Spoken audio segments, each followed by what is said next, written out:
नमस्कार, बोलका कट्टा युट्यूब चॅनलवर तुम्हा सर्वांचं हार्दिक स्वागत। सध्या आता मी रॉयल पॅलेस इथं आहे आणि या ठिकाणी लोकमतनं जिल्हास्तरीय महासरपंच अवॉर्ड्स या ठिकाणी घेतलेले होते आणि त्यामध्ये एक अवॉर्ड विजेत्या माझ्याबरोबर आहेत। त्यांचं नाव आहे सारिका महेश कुमार शिंदे। बेळंकीचे सरपंच आहेत। नेमकं त्यांना कोणत्या कॅटेगरीमध्ये सरपंच अवॉर्ड मिळालेला आहे आणि त्यांनी नेमकी काय काय गावासाठी प्रगती केलेली आहे याविषयी आपण थोडंसं जाणून घेऊयात।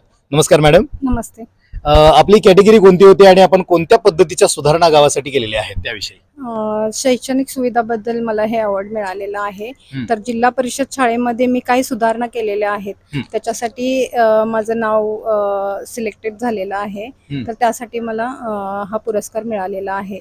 तर जिल्हा परिषद शाळा आमची खूप बदल केलेला आहे आम्ही त्यासाठी। त्यामध्ये की म्हणजे ती खूप साधी शाळा होती आणि आम्ही आल्यानंतर आता मला 3.5 वर्ष झाले। 3.5 वर्षामध्ये आम्ही पूर्ण कायापलट केलेला आहे शाळेचा। आमच्या इकडं म्हणजे शिक्षकांचा जो स्टाफ आहे तो आम्हाला बेळंकी जिल्हा परिषद शाळा द्या असं मागच्या वेळी 31 शिक्षक मागे लागले होते की आम्हाला बेळंकीची शाळा द्या। एवढे सुंदर पद्धतीची शाळा आम्ही केलेली आहे। शाळा बघतानाच असं खूप सुंदर वाटते शाळा आमची, इतकी छान शाळा। आणि त्यामध्ये माझ्या सर्व ग्रामपंचायतीचे सदस्य असतील, ग्रामसेवक असतील, कर्मचारी वर्ग असतील, परत गावातील जी काही लोक आहेत, शाळा व्यवस्थापन समिती आहे, सगळ्यांचं सहकार्य मला मिळालेलं आहे। परत जे त्या शाळेतून शिकून गेलेले विद्यार्थी आहेत त्यांच्याकडेही जर आम्ही कुठली मदत मागितली तर तेही आम्हाला कधी नाही म्हणत नाहीत की खूप छान पद्धतीने त्यांचा सगळ्यांचा सपोर्ट आहे, त्याच्यामुळे हे मी करू शकलेले आहे। तर आम्ही भरपूर कामं म्हणजे ह्या 3.5 वर्षामध्ये केलेले आहे। शाळेची मागणी आहेच, पण त्या पद्धतीने जे आम्हाला जे वाटतं की हे करायला पाहिजे त्या गोष्टी आम्ही केलेल्या आहेत। नक्कीच शाळेच्या मागणी व्यतिरिक्त सुद्धा तुम्हाला ज्या ज्या पद्धतीचे ज्या चांगल्या गोष्टी करायच्या वाटत होत्या आम्ही देतोय। परत वॉटर हार्वेस्टिंगची कामं केलेली आहेत शाळेमध्ये। मुलींच्यासाठी स्वच्छतागृह केलेले आहेत, 2 ते 3 केलेले आहेत स्वच्छतागृह। कलरचं काम केलेलं आहे, बोलकी चित्र हे काम केलेलं आहे। म्हणजे गेट मधून आत यायच्या आधी जी झाडं लावलेली आहेत त्या झाडांच्या वरती पण आम्ही काम केलेलं आहे बोलकी चित्राचं। त्यात गावातल्या लोकांनीही मला वर्गणी देऊन त्याच्यात सहकार्य केलेलं आहे। परत कुठलीही म्हणजे कमतरता नाही, संगणकाचं काम केलेलं, नवीन इमारत बांधलेली आहे आम्ही, पूर्ण गेटचं काम केलेलं आहे, कॅमेरे बसवलेले आहेत। जिल्हा परिषद कडून पण आम्हाला मदत मिळालेली आहे। गावातील जी लोक आहेत त्यांना पण फक्त एकदा शब्द टाकला की हे करायचं आहे आपल्याला, तर ते सगळी पुढे येऊन आम्हाला मदत करतात की काही कमी नाही आमच्या शाळेमध्ये। शिक्षक स्टाफ पण चांगला आहे, मुलांचा दर्जा पण चांगला आहे आणि मुलंही खूप छान पद्धतीने शिकतात, आनंद घेऊन शिकतात शाळेमध्ये। नक्कीच एक सरपंच सुज्ञ असतील तर काय पद्धतीने शाळेचा कायापालट होऊ शकतो, गावाचा कायापालट होऊ शकतो। आणि एकूणच प्रगती करायची असेल तर शिक्षण खूप महत्त्वाचं आहे आणि ते शिक्षणासाठी जे शिक्षणाचं मंदिर आहे जिल्हा परिषद शाळा ती आज उत्तम करण्याचा प्रयत्न आपण केलेला आहे। एकूण आपल्या ह्या प्रयत्नाचं यश म्हणून आज शाळेचा स्टाफ चांगल्या पद्धतीने कार्यरत आहे। त्याचबरोबर इतर शाळांच्या तुलनेत म्हणजे खाजगी शाळेच्या तुलनेत जिल्हा परिषद शाळेचा बेळंकीमधला पटसंख्या सुद्धा वाढली असेल, त्याविषयी काय पालकांच्या प्रतिक्रिया? पटसंख्या पण आहे, आम्ही घरगुती जाऊन भेट देऊन पटसंख्या आणि मेन मध्ये मी स्वतः वैयक्तिक अभ्यासाचा भोंगा हे उपक्रम राबवलेला आहे बेळंकीमध्ये। 7 ते 9 आमच्या गावातील पूर्णपणे मोबाईल टीव्ही बंद असतात आणि मुलं अभ्यास करतात आणि त्याच्यावर आम्ही एक टीम तयार केलेली आहे। ती टीम प्रत्येकाच्या घरोघरी जाऊन चेक करते की मुलं अभ्यास करतात की नाही करतात। त्यामुळं म्हणजे खूप छान लोकांचा प्रतिसाद आहे। आम्हाला जे वैयक्तिक करावं वाटतं ते पण आम्ही वैयक्तिक करतोच, ग्रामपंचायतीमधून पण आम्ही करतो, पण वैयक्तिक जे मला इच्छा असते ते हे करायला पाहिजे तेही मी करत असते। आपण सरपंच झाल्यानंतर आज हे सरपंच अवॉर्ड तुमच्या ह्या कामाचं प्रतीक म्हणून मिळालं, परंतु शैक्षणिक गोष्टीवरतीच फोकस करावा असं तुम्हाला वैयक्तिकरित्या का वाटलं? शैक्षणिक म्हणजे मुलांची प्रगती झाली तर देशाची प्रगती होणार आहे। जर मुलंच जर पाठीमागे राहिलीत तर आपण काहीच करू शकत नाही। आई वडिलांना पण मुलांची प्रगती महत्वाची असते। मुलगा शिकला, मुलगी शिकली तरच पुढचं भवितव्य चांगलं होणार आहे, नाहीतर मग काय आपण सांगू शकत नाही की तर शिक्षण फार महत्वाचं आहे। नक्कीच आज राजकारणाकडे बघितलं तर आपण बघतोय की एक आपल्याकडे जर धनशक्ती असेल, जनशक्ती असेल तर आपण राजकारणात यशस्वी होऊ शकतो। मॅडम, आपलं वैयक्तिक शिक्षण म्हणजे कितवीपर्यंत किंवा कोणत्या पद्धतीचं झालेलं आहे आणि त्याचा वापर हे शैक्षणिक सुविधा देण्यामध्ये कसा झाला? माझं MA सोशॉलॉजी झालेलं आहे. कोल्हापूरमध्ये माझं शिवाजी युनिव्हर्सिटीला सगळं शिक्षण झालेलं आहे. मी कोल्हापूरचीच आहे. कसबा बीड हे माझं गाव आहे, करवीर वा, क्या बात तालुक्यामधलं. आहे. आणि माझ्या घरी म्हणजे राजकारणाचा सुद्धा माहित नाही आहे. इकडे आल्यानंतर मला राजकारण म्हणजे समजलं आणि फर्स्ट टाइम मी सरपंच पदाला उभारले आणि निवडून आले. त्याच्यानंतरच मला असा एवढा म्हणजे घरच्यांचा पण आता सपोर्ट नाही की राजकारणात. वैयक्तिक आणि बाकीची माझी जी मित्रमंडळी असतील, गावातले असतील, ती मला फार सपोर्ट करतात ह्याच्यामध्ये. वा, क्या बात आहे. एक सुशिक्षित सरपंच असल्यानंतर शैक्षणिक सुविधा कशा बदलू शकतात आणि शैक्षणिक सुविधा बदलल्यानंतर त्याच्या कामाचं प्रतीक म्हणून त्यांना एक आदर्श सरपंच आज लोकमतचा जो अवॉर्ड मिळालेला आहे, तर त्याबद्दल त्यांचं खूप कौतुक जिल्हाभरामध्ये होत आहे. मॅडम, अशाच पद्धतीचं कार्य आपण करत राहावं. यानंतरच्या पुढच्या शैक्षणिक सुविधा कोणत्या असतील आणि नेमकं त्यासाठी काय आपण करणार आहात? आता माझं सोलरचं प्लॅन चाललेलं आहे की शाळेच्या वरती सोलरचा प्लॅन. गावात जरा पाण्याची कमतरता आहे, पाण्याचं आणि जे गावाला आवश्यक आहे ते मी नेहमीच देत असते आणि त्याच्यावर आमची चर्चा चालू आहे. आता नक्कीच ह्याच्यापेक्षा आता 1-1.5 वर्ष राहिलेलं, 1.5 वर्षामध्ये भरपूर कामं करण्याचं आम्ही ठरवलेलं आहे. तर तेवढी कामं होणारच. नक्कीच तुमच्या पुढील भवितव्यासाठी आमच्या हार्दिक शुभेच्छा असतीलच. एक सुशिक्षित सरपंच मिळाल्यानंतर काय पद्धतीचा गावाचा कायापालट होऊ शकतो आणि एक वैयक्तिकरित्या सुद्धा सरपंच पद भूषवल्यानंतर आपल्याला जे आत्मिक समाधान आज त्यामध्ये मिळत आहे ते खरंच वाखाणण्यासारखं आहे. मॅडम, तुम्ही आमच्याशी बोललात आणि बोलका गट्टा युट्यूब चॅनलला एक आदर्श सरपंच नेमका कसा असावा, जे लोकमतनं निवडून दिलेले आहेत त्याबद्दलचं आणि त्याचबरोबर इतरांनी सुद्धा कसं काम करावं याबद्दलचं एक आपण आदर्श निर्माण करून दिला, त्याबद्दल मनपूर्वक धन्यवाद. आज सांगली जिल्ह्यामध्ये लोकमत समूहाने महासरपंच एक अभियान राबवलं गेलं. त्या अभियानाला मी उपस्थित होतो, जतचे आमदार पडळकर उपस्थित होते, बाकी सगळे लोकमतचे सगळे पदाधिकारी, उच्च पदाधिकारी सगळे संबंध होते आणि सांगली जिल्ह्यातून सगळे ग्रामपंचायत सरपंच, लोकनियुक्त सरपंच आणि सगळे सदस्य इथं उपस्थित राहिले होते. सुंदर असा देखणा असा कार्यक्रम झाला. सरपंचांची कर्तव्य काय असतात, शासनाने दिलेल्या स्कीम तळागाळामध्ये कशा नेल्या पाहिजेत, सरपंचाला जर राष्ट्रीय पदाचा जर दर्जा मिळाला असेल तर त्याचा उपयोग गावाला कसा करून घ्यावा, एकदा आपण निवडून आलो की आपण पारदर्शक कारभार करावा आणि कुठे हेवेदेवे न करता गाव माझं मी गावचं ह्या उद्देशानं काम करावं अशा दृष्टिकोनातून त्यांना मी मार्गदर्शन केलं. सरपंचाचा चांगली कामं केली, त्यांना आम्ही त्यांचा पुरस्कारही त्यांना जे प्रदान केले, त्याबद्दल सर्वांचं अभिनंदन. जे बाकी सरपंच होते त्यांनाही शुभेच्छा आम्ही देतो की त्यांनी चांगलं काम करून पुढे त्यामध्ये ह्या सिरीजमध्ये आपण भाग घ्यावा एवढं आपण विनंती करतो. तसंच लोकमत समूहानं पत्रकार हे पेशा असला तरी सुद्धा तो त्यांचा पोटापाण्याचा उद्योगाचा नाही आहे. त्यांनी एक दाखवून दिलं की आम्ही खाली जनतेपर्यंत आम्ही काम करतो. त्यामध्ये सोलार असतील, टाटा सोलार असतील, टायर्स असतील, अशा स्कीम ज्या शेतकऱ्यांना जरूर पडणाऱ्या स्कीम आहेत त्या स्कीम यांनी आपल्याला इथं लॉन्च केलेल्या आहेत. त्याचा फायदा शेतकऱ्यांनी आपल्या घरावर सोलार बसवावं आणि निश्चितच सहकार्य करावं एवढंच आम्ही मान्यता.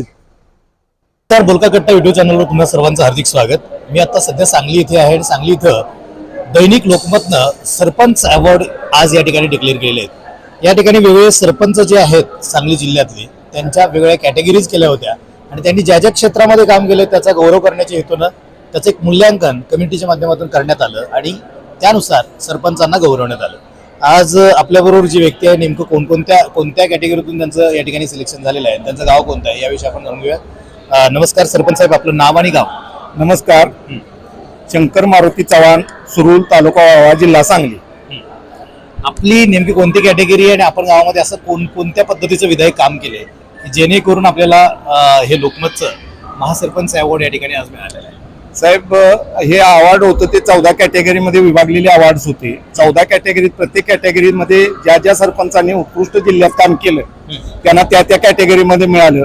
परंतु माझा जो प्रस्ताव होता तो 14 कॅटेगरीमध्ये मी पूर्ण काम केलेलं आहे आणि त्या 14च्या 14 कॅटेगरीमधून माझी अंतिम ह्याच्यासाठी निवड झाली की आजचा हा पुरस्कार मला मिळाला. तो sarpanch of the year Sangli जिल्हा अशा पद्धतीचा 14 कॅटेगरीमध्ये उत्कृष्ट काम केले असल्यामुळं तो पुरस्कार मला प्राप्त झाला.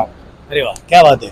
म्हणजे काही सरपंचांना आरोग्यविषयक काम केलेलं आहे, काही सरपंचांना शैक्षणिक क्षेत्रामध्ये काम केलेलं आहे, परंतु गावाचा सर्वांगीण विकास ज्या 14 कॅटेगरीच्या माध्यमातून झालेला आहे त्या संदर्भात आज साहेबांना सरपंच ऑफ द इयर हा अवॉर्ड मिळालेला आहे. हा अवॉर्ड साहेब आपल्याला एक आपल्या कामाची पोचपावती म्हणता येईल चांगल्या लोकांच्या माध्यमातून.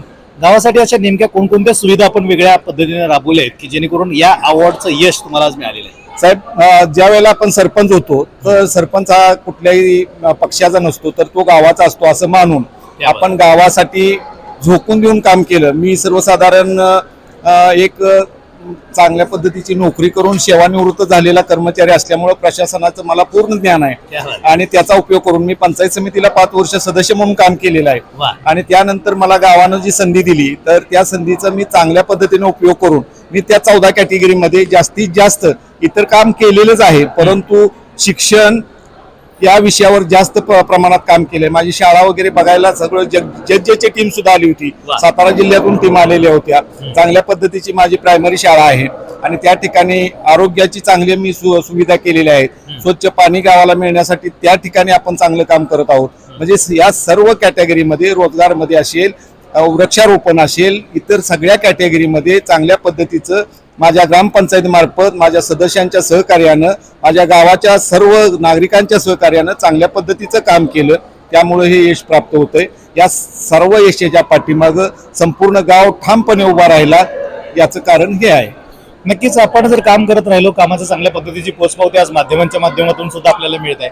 इतर जे सरपंच झालेले आहेत आणि थोडेसे त्या पदावर बसल्यानंतर काही हेवे द्यावे असतील, काही विरोधक असतील किंवा निष्क्रियता त्यांच्यामध्ये जी आलेली आहे ती नेमकी त्यांनी कशी घालवावी आणि ह्या संधीचा कसा फायदा घ्यावा? फार चांगलं विचारलं तुम्ही, की मीही त्यातनंच जातो.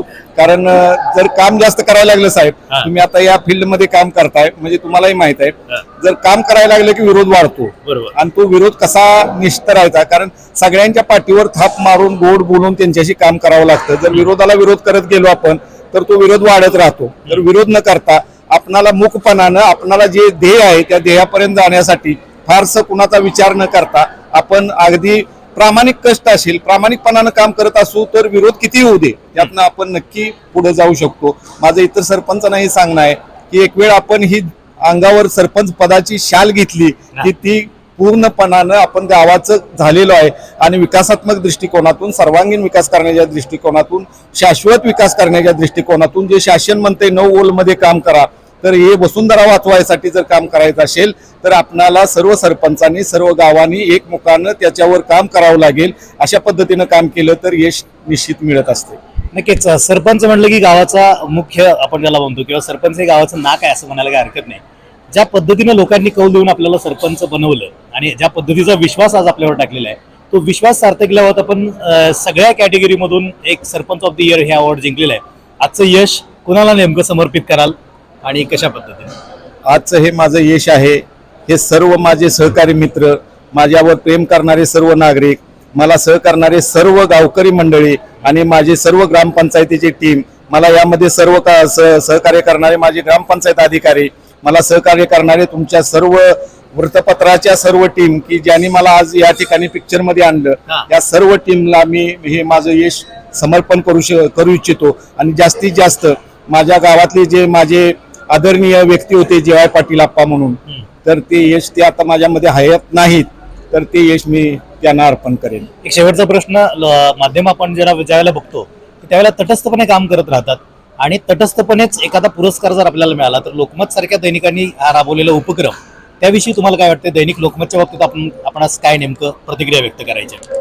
दैनिक लोकमतचा हा पुरस्कार मिळाल्यानंतर मला निश्चितपणानं वाटलं की हा पुरस्कार अतिशय सुंदर आहे आणि मी यामध्ये उतरल्यानंतर मलाही वाटत होतं की या ठिकाणी, कारण पेपर म्हटलं की वशिलेबाजी येते आणि असं जर काय होतंय का अशी एक धास्ती होती, परंतु निश्चितपणानं एक चांगल्या टीमकडून त्यांनी ज्युरी चांगले नेमून चांगल्या पद्धतीनं परीक्षण करून या ठिकाणी चांगल्या पद्धतीचा निकाल निर्णय जाहीर केलेला आहे. ज्या ज्या गावाच्या सरपंचांना मिळाले त्यात त्यांचं काम आहे निश्चित, कारण आम्ही जिल्ह्यामध्ये ज्या सरपंचांना भेटत असतो चांगली विधायक कामं करणाऱ्यांच्या, आमच्यापेक्षाही ज्येष्ठ मंडळी आहेत, आमच्यापेक्षाही चांगली काम करणारी माणसं आहेत, त्यांचं आम्ही नेहमी मार्गदर्शन घेतो आणि त्या मार्गदर्शनामधून आपण मोटिवेट होऊन पुढे चांगलं काम करण्याची ऊर्जा बाळगतो. तर हे सगळं होतं, हे सगळ्यांच्या मनोधैर्यातून होतं. हे चांगला उपक्रम आज 5 वर्ष झालं लोकमत राबवतंय आणि त्या लोकमतला मी निश्चितच धन्यवाद देईन की तळागाळातली गावगाड्यातली माणसं अगदी उचलून त्यांनी चांगल्या पद्धतीनं